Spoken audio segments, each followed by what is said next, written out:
Bismillahirrahmanirrahim. Assalamualaikum warahmatullahi wabarakatuh. Perkenalkan, nama saya Zaki Setiawan, NIM saya 201070017. Saya mahasiswa IT Telkom Purwokerto. Saya mempunyai cita-cita, saya ingin menjadi seorang yang berguna bagi agama, orang tua, bangsa, serta negara. Menjadi seorang engineering yang mempunyai soft skill dan hard skill, agar ilmu yang saya peroleh ini dapat berguna bagi lingkungan masyarakat sekitar.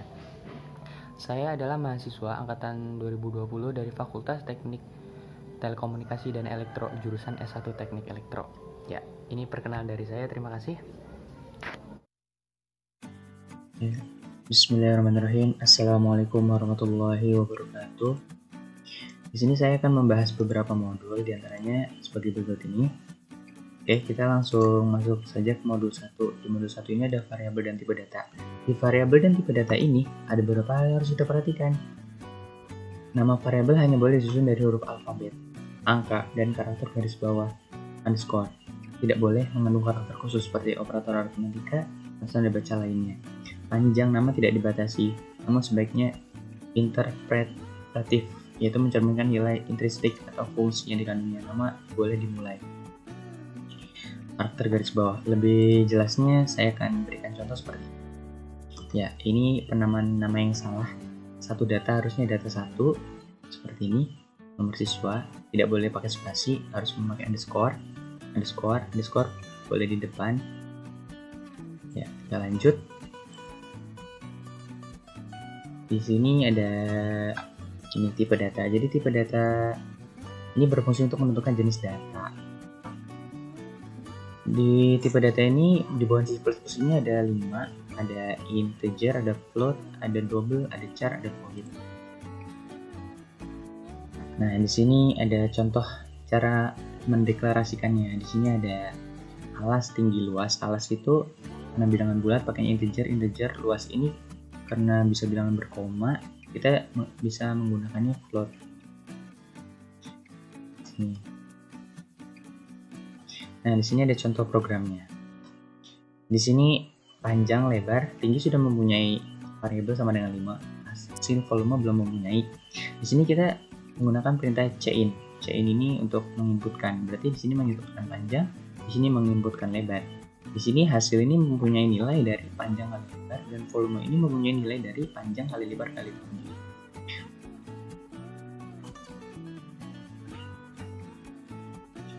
Kita masuk ke modul 2, konstruksi dasar runtutan. Ya, di sini konstruksi dasar ini digunakan untuk menyusun sebuah algoritma adalah runtutan.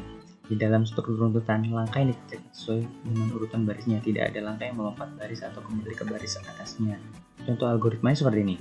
Jadi di sini ada disuruh menginputkan P, menginputkan L, lalu di sini akan diproses oleh luas. Luas sama dengan panjang kali lebar. Maka luas ini akan menulis hasil dari panjang kali lebar. Selesai. Kita lanjut. Di sini ada operasi output. Ya, operasi output ini kita menggunakan cout.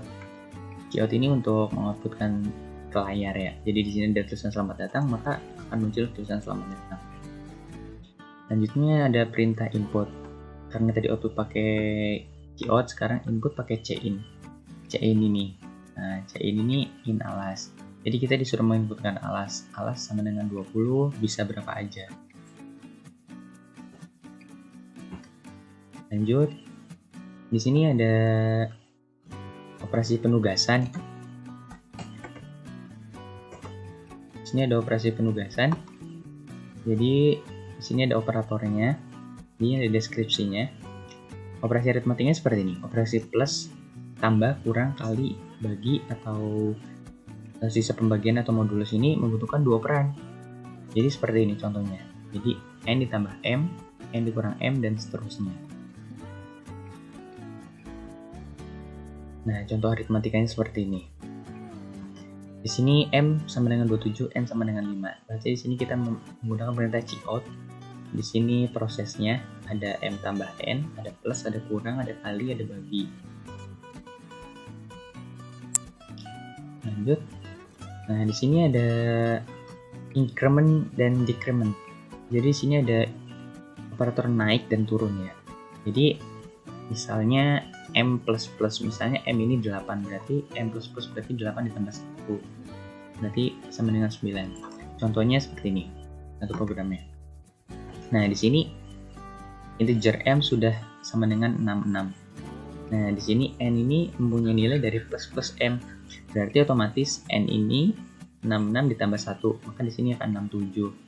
Dan di sini tinggal mengikuti rumusnya aja. Di sini ada M aja, berarti di sini M sama dengan 68. Maka di sini akan terus bertambah sampai M sama dengan 70. Nah, di sini ada operasi betwist ya. Operasi betwist ini operatornya. Ada geser ke kiri, geser ke kanan, ada betwist AND, OR, XOR, dan berbangot. Di sini ada contohnya, contoh program operasi betwist.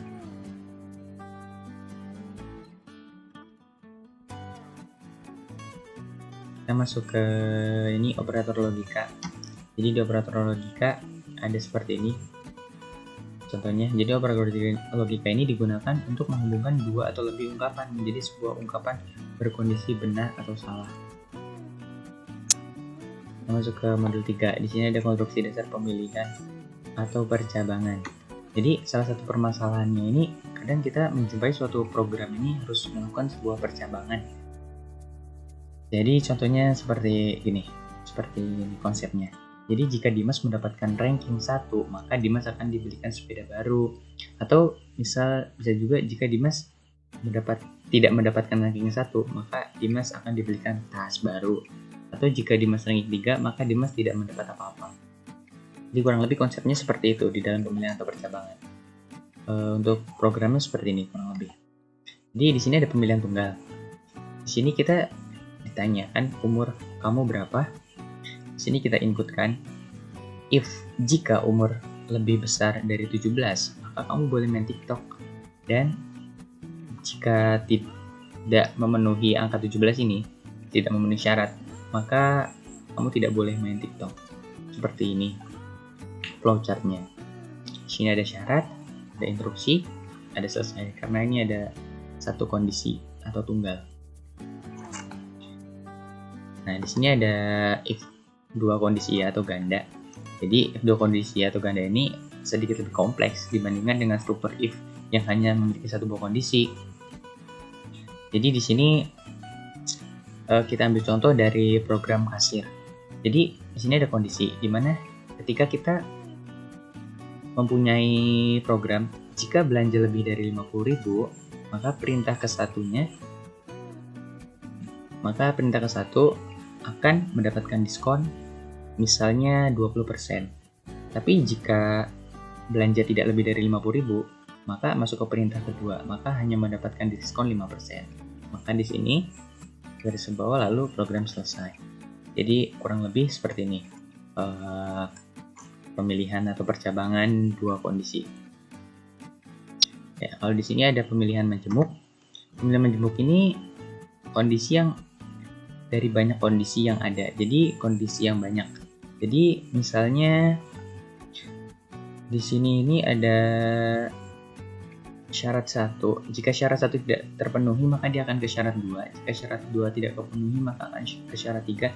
Jika syarat 3 terpenuhi, maka dia akan mengeluarkan instruksi dari syarat ketiga. Contohnya seperti ini. Di sini ada kecepatan. Misalnya di syarat 1 ini kecepatan sama dengan 100, maka dia cepat. Kecepatan kurang lebih dari 60, lebih besar sama dengan 60, maka di sini kecepatan sama dengan cepat. Jadi ketika kita menginputkan di sini kecepatan sama dengan 80 misalnya, berarti dia tidak akan ke syarat 1, maka dia akan pindah ke syarat 2. Dia akan mengeluarkan instruksi di syarat 2. Begitu seterusnya. Di pernyataan if bersarang ini atau nested if ini merupakan struktur yang paling kompleks ya. Contohnya gini, dia menggunakan, kadang kalau di program ini menggunakan if else if. Jadi misalnya if pilih sama dengan 1, Jadi di sini ada baju sama dengan 1. Jadi di sini ada merek baju sama dengan IMP. Nah, maka di sini akan mengeluarkan baju S ini harganya sekian, baju M ini harganya sekian, dan jika selain ukuran itu maka harganya sekian. Nah, kembali lagi ke jika pilih kode baju sama dengan 2. Jadi harga ukuran S sekian dan harga ukuran M sekian, dan seterusnya. Ya, di sini ada modul 4 konstruksi dasar pengulangan. Konstruksi dasar pengulangan ini ya seperti ini. Jadi contoh programnya seperti ini. Di sini ada pengulangan for. Jadi di sini ada program menghitung mundur. Jadi di sini ada mulai. Di sini menginisialisasi variabel. Jadi kita akan menghitung mundur nilai dari 50 ke 1. Maka di sini seharusnya kita inputkan B lebih kecil sama dengan 1 harusnya. Maka di sini akan mencetak. Nah, di sini akan diproses. B akan dikurangi. B akan dikurangi 1. Jadi kita memakai di sini B min. Karena di sini if jika B sama dengan 1, break artinya selesai. Berarti akan diulang terus. Berarti 50. Di sini 50 akan kurang 1, 49. 49 masuk sini, 49 dikurang 1, 48. Maka seterusnya. Jika di sini sudah terkondisi B sama dengan 1, maka program akan selesai. Ya, sekarang masuk ke modul 5, subprogram prosedur dan fungsi. Jadi di subprogram prosedur dan fungsi ini, pengertiannya subprogram ini adalah suatu bagian dari program yang digunakan untuk menjalankan suatu tugas. Jadi di mana ada tugas tertentu, tersebut dapat berupa tugas input atau menyimpan hasil ke dalam suatu variabel atau larik, dan atau output menampilkan nilai suatu variabel atau larik, ataupun melakukan operasi runtutan, pemilihan, dan pengulangan. Subprogram banyak digunakan pada pemrograman dengan tujuan. Jadi ada tujuannya. Jadi program menjadi lebih terstruktur sehingga mudah dipahami dan mudah dikembangkan.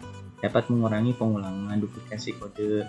Yang terakhir mempermudah dalam menemukan kesalahan. Jadi jika kita menemukan kesalahan, kita lebih mudah dalam membetulkannya. Jadi tidak terlalu ribet jika menggunakan subprogram prosedur dan fungsi. Di sini ada contoh bentuk subprogram fungsi ya. Di sini ada ininya, cara mengidentifikasinya. Di sini ada cara penerapannya. Jadi di sini parameternya ini float x. Di sini nama fungsi ini fx. Hitung fx. Nah, tipe datanya kita bisa menggunakan integer atau bisa di sini kebetulan menggunakan float. Ya. Lalu di sini tulis badan algoritmanya. Di sini ada subprogram fungsi, ada subprogram prosedur. Jadi subprogram prosedur ini menggunakan struktur fungsi. Jadi hanya mampu menghasilkan satu buah nilai, yang berarti fungsi hanya mengerjakan satu tugas saja. Jika terdapat lebih dari satu nilai yang harus dihasilkan atau dikembalikan, subprogram tersebut tidak elegan. Ditulis dengan struktur fungsi. Untuk mengatasi permasalahan tersebut, program dideklarasi dengan menggunakan struktur prosedur yang memiliki bentuk bahasa C atau C++. Jadi di sini ada float x, ada float bintang y. Di sini tanda bintang atau pointer ini pada parameter y ini menunjukkan bahwa parameter tersebut ada parameter output atau parameter input. Lebih jelasnya subprogram prosedur dan fungsi, mari kita bahas di laporan di program selanjutnya, di program subprogram prosedur dan fungsi. Ini sekian dari presentasi modulnya. Jika banyak kekurangan saya mohon maaf. Saya akan melanjutkan ke pemrogramannya. Saya akan menampilkan flowchart dan juga program mainnya. Jadi di sini saya ingin membuat suatu program seperti program kasir ya. Ceritanya ini ada sebuah agen travel. Dia menyediakan perjalanan dari Surabaya, dari Jakarta ke Surabaya, dan mempunyai 3 armada ya. Ada kereta api, pesawat, dan bus. Jadi di sini jika kita menginput pilihan 1, berarti kita memilih kereta api. Berarti jika kereta api, maka di sini struktur pemilihan ada di dalam struktur pemilihan. Jadi di sini ada kondisi di mana jika kita memilih ekonomi, maka di sini akan menampilkan informasi seperti ini di sini. Akan menampilkan informasi kereta api Logawa berangkat pukul 17.00 dan estimasi sampai jam 2.30 WIB. Harganya Rp120.000 per penumpang. Jadi di dalam program mainnya saya menggunakan ini ya, subprogram prosedur. Ya, jadi di sini saya menggunakan void kereta api karena jika memiliki kereta api, maka jika di sini void kereta api, di sini akan menambahkan variasi lagi untuk memilih kelas kereta apinya. Nah, jika di sini memilih kereta api ekonomi, nah maka di sini if tarif, di sini tarif sebagai parameter. Jika if tarif sama dengan 1 karena memiliki kereta api, maka di sini akan mengoutputkan informasi. Di sini ada waktu keberangkatan, ada estimasi, ada harga, dan jumlah penumpang. Dan harapannya di program ini saya menambahkan untuk otomatis kita bisa menghitung jumlah berapa harga yang harus dibayar. Jadi di sini ada masukkan jumlah penumpang ini untuk mencari total. Jadi ketika kita memasukkan jumlah penumpang, nanti harga 120.000 ini dikali penumpang, maka itu hasilnya sama dengan total. Tapi tidak di situ saja, saya menambahkan kembalian ya. Di sini untuk kembalian jadi otomatis. Jadi ketika kita membayar, ketika misalnya kita membayar suatu barang harganya 50.000 dan uang kita 100.000, maka akan kembali 50.000. Sama seperti ini. Ketika kita bayar total, misalnya di sini harga tiket 120.000 satu penumpang. Di sini bayar. Ketika sudah kita bayar dan di sini ada kembalian, maka nanti kembalian ini mendapatkan hasil ini dari total dikurangi bayar. Ya, sama. Programnya sama. Ketika kita memilih bisnis, ketika kita memilih eksekutif. Nah, di sini ketika kita salah input, maka dia akan menampilkan output ini biaya RP0 karena salah input. Di sini ada else, Anda salah input. Ya. Ini kan pilihan kereta api, berarti di sini ada void kereta api.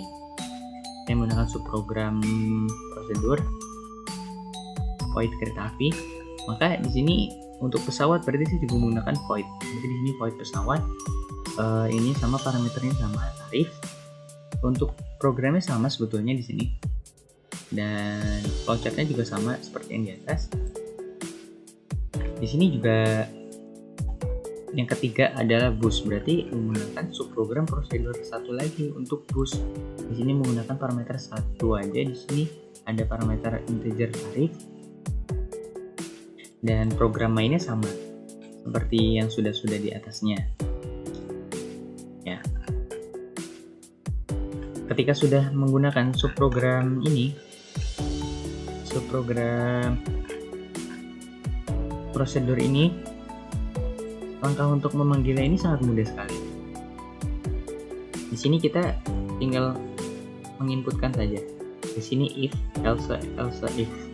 Jadi if jika memilih pilihan satu, maka yang keluar tadi subprogram tadi yang kereta api, void kereta api.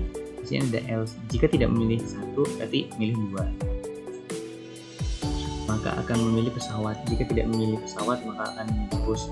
Jika tidak memilih bus, nah, ketika sudah selesai programnya, maka program akan lanjut ke program kedua, yaitu program kedua ini menghitung biaya asuransi. Nah, di sini ada asuransi RP 8.000 per penumpang.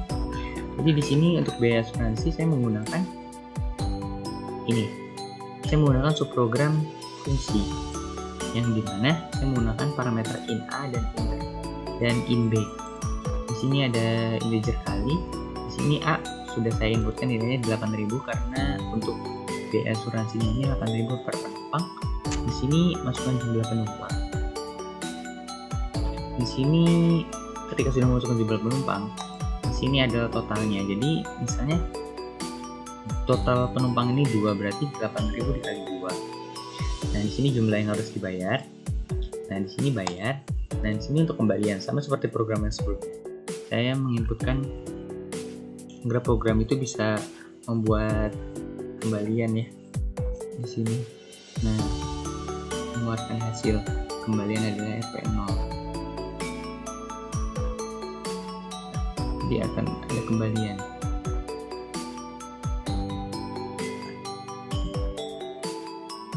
Ketika sudah mendapat kembalian akan menampilkan hasil. Nah, setelah tampilkan hasil, di sini ada proses lagi, ada pemilihan lagi apakah ingin mencoba ulang. Kalau tidak maka program akan selesai. Di sini selesai. Dan jika ingin mengulang lagi maka dia akan kembali ke atas dan mengulang lagi kepada pemilihan ini, agen travel ya. Oke, kita jalankan saja, kita contohin saja programnya. Run ya, di sini sudah kebuka, kita run dulu. Di sini kita suruh memilih. Di sini kita memilih, misalnya kita memilih kereta api. Jika kita memilih kereta api, maka akan keluarkan output. Pilih jenis kelas kereta api. Misalnya kita memilih kereta api ekonomi, maka di sini akan menampilkan hasil ya. Di sini ada nama kereta apinya. Di sini ada jamnya, jam keberangkatan dan jam tibanya, dan ada harganya. Di sini kita suruh menginputkan, masukkan jumlah penumpang. Jika kita masukkan jumlah penumpang 2, maka program akan menghitung. Di sini ada harga dikali penumpang, berarti ada 120.000 dikali 2 sama dengan 240.000. Untuk mencari kembalian berarti kita harus memasukkan inputan dibayar. Misal kita bayar sama dengan 250.000, maka program akan kembali 10.000. Nah, program akan tampilkan hasil. Ketika sudah menampilkan hasil, program akan jalan dan lanjut ke program yang kedua, program proses penghitung biaya asuransi. Ya, di sini ada proses, ada ini ya, variasi outputan. Terima kasih atas kunjungan ke agen travel resmi kami. Berikut kami sampaikan biaya asuransi Rp 8.000 per penumpang. Silakan masukkan jumlah penumpang. Bisa kita masukkan jumlah penumpang 2, seperti yang tadi kita sudah input di sini. Berarti ada 8.000 dikali 2, berarti 16.000. Berapa kita bayar? Kita bayar 20.000. Maka kembalian 4.000. Nah, di sini ada perintah lagi. Apakah Anda ingin mengulang program pemesanan kembali? Di sini saya menggunakan go to. Ya. Di sini, nah saya menggunakan cara karakter ya. Menggunakan karakter. Ini saya menggunakan awal. Jadi di sini saya menambahkan fungsi goto ya. Goto ini perintah untuk membuat perintah ketika dijawab if kondisi true akan kembali ke proses awal. Jadi di sini saya menambahkan if ya. If karena di sini ada perintah. Apakah Anda ingin mengulang program pemesanan kembali? Jika dijawab ya, maka program akan kembali ke sini. Program awal, maka program akan kembali lagi untuk menghitung. Untuk menghitung dari sini, dari tulisan ini, dari output agen travel Jakarta Surabaya, maka program akan terus berjalan seperti yang sebelum-sebelumnya. Tapi jika kita menginputkan tidak, N atau tidak, maka program akan selesai. Terima kasih telah menggunakan jasa lain. Oke, sini saya akan lebih jabarkan lagi mengenai programnya. Jadi pada awal ini, ketika kita sudah menginputkan pilih, di sini kita memanggil subprogram prosedur ya, dengan if, else if, dan else if. Di sini kenapa pilihan sama dengan 1, pilihan sama dengan 2? Karena di sini ada ini. Iya. Jika sudah ini, kita memanggil void kereta api dengan sebutan kereta api, tidak usah menggunakan void. Di sini pesawat, di sini bus. Jadi kita akan memanggil ini subprogram prosedur ini. Akan dipanggil di bawah. Ya, ketika program sudah selesai, program memilih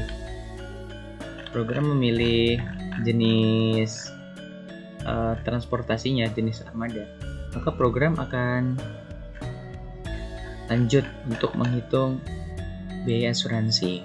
Biaya asuransi ini saya menggunakan program fungsi. Di sini ada integer kali, karena tadi asuransi biayanya 8.000, berarti A kita isi dengan harga 8.000, di sini kali, di sini untuk prosesnya. Jadi nanti B ini untuk jumlah penumpang, jadi nanti jumlah penumpang dikali 8.000. Nah, di sini saya memakai pengulangan seperti tadi yang sudah saya sebutkan. Di sini saya menambahkan awal ya. Variabel awal ini digunakan untuk proses pengulangan lagi nantinya. Jadi ketika awal ada titik 2, baru kita masukkan programnya. Nah, ketika program sudah di akhir, lalu kita tambahkan if apakah ingin mengulang. Nah, di sini menggunakan tanda or ya, atau or ini ulang sama dengan y. Jika ulang ini sama dengan y atau ulang ini sama dengan y besar atau sama dengan y kecil, berarti program akan mengulang dari awal. Dari sini lagi program akan mengulang.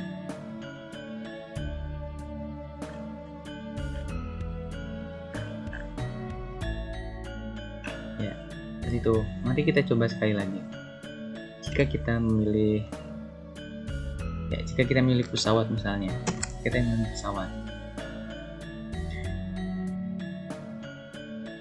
Jika kita memilih pesawat, nah pesawat di sini akan menampilkan pilihan. Kita ingin memilih ekonomi, kelas ekonomi, bisnis atau eksekutif. Ekonomi, bisnis atau eksekutif. Kita memilih kelas bisnis misalnya, berarti 2. Ketika kita memilih 2, berarti kita sama dengan memilih eksekutif bisnis. Bisnis ini akan menampilkan hasil informasi nama pesawat, jam keberangkatan, jam tiba, dan harganya. Ketika kita di sini sudah mendapatkan harga per penumpang, misalnya kita masukkan jumlah penumpang 1, berarti harganya 1.250.000, kita bayar dengan 1.300.000, ya maka akan kembali jadi 300.000, maka akan kembali 50.000. Ya, 50.000 ini. Nah, kita masuk ke subprogram yang kedua ini. Ya, karena di sini sudah memberikan hasil, ya maka akan proses biaya asuransi. Asuransi sama tadi berarti 8.000, minimal 1, berarti dibayar 10.000 misal. Nah, di sini akan ada pertanyaan, apakah Anda ingin mengulang program kembali? Misal, ya. Di sini saya akan mencoba salah input ya. Misal di pilihan jenis penerbangan saya salah input. Saya memilih input 4. Nah, maka di sini akan ada tulisan, maaf Anda salah menginputkan data. BRP0. Anda salah menginputkan data. Ya, mungkin ini saja program yang bisa saya sampaikan ya. Program gabungan ini ada di modul 5. Ada subprogram fungsi dan subprogram prosedur. Alhamdulillah, hanya itu saja yang bisa saya sampaikan atas presentasi saya. Sekiranya masih banyak kekurangan dalam memberikan penjelasan atau masih banyak kekurangan dalam tampilan slide atau cara programnya, saya mohon maaf. Di sini kita ini harus terus belajar, karena pendidikan ini merupakan senjata yang paling mematikan di dunia. Karena hanya dengan pendidikan, kita sebagai seorang siswa, sebagai seorang mahasiswa bisa mengubah dunia. Dan Jika kamu tidak sanggup menahan lelahnya belajar, maka kamu harus sanggup menahan perihnya kebodohan. Itu perkataan menurut Imam Syafi'i. Ya, hanya itu saja yang bisa saya sampaikan. Terima kasih. Wassalamualaikum warahmatullahi wabarakatuh.